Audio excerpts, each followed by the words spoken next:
باغ شہر و گردنواں کی عوام گزشتہ 3 دہائیوں سے صاف پانی کے لیے ترس رہی ہے۔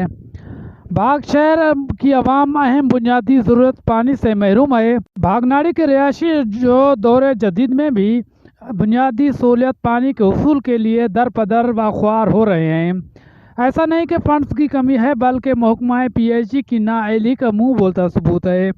کروڑوں روپے بھاگ کو پانی کی مد میں جاری ہونے کے باوجود نلکوں سے پانی فراہمی تو اپنی جگہ، واٹر سپلائی میں بھی مشکل سے پانی دستیاب ہے، جبکہ عوامی احتجاج، لانگ مارچ، جلسے جلوس، یہاں تک کہ سپریم کورٹ کی کمیشن رپورٹ، وزیر اعلیٰ بلوچستان کی کمیشن رپورٹ اور احکامات ردی کی ٹوکری میں نظر آ رہے ہیں، اور عوام بیچاری صاف پانی کے حصول کے لیے صبح سے شام تک پریشان نظر آ رہی ہے۔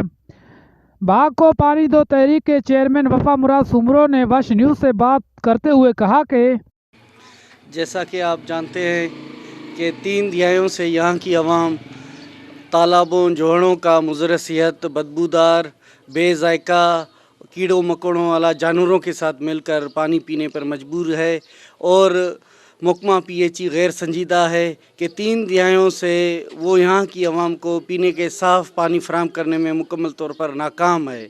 لیکن یہاں کی عوام نے کئی بار احتجاج کیے، روڈ بلاک کیے، پیدل لانگ مارچ کیے، لیکن محکمہ پی ایچ ای ٹس سے مس نہیں ہوئی اور یہاں کی عوام کو پینے کا صاف پانی مہیا کرنے میں مکمل طور پر ناکام ہو چکی ہے۔ ہمارا حکام بالا سے پرزور مطالبہ ہے کہ یہاں کی عوام کو پینے کا صاف پانی واٹر سپلائی کے ذریعے، نلکوں کے ذریعے یہاں کی عوام کو فراہم کیا جائے۔ بصورت دیگر یہاں کی عوام احتجاج کا حق محفوظ رکھتی ہے۔ اور جبکہ ارباب اختیار عوام کے ساتھ ہمیشہ کی طرح جھوٹے وعدے کرتے آ رہے ہیں، عوام ذہنی مریض بن چکی ہے۔ کیمرہ ٹیم کے ساتھ راحت حمزہ، وش نیوز، بھاگ۔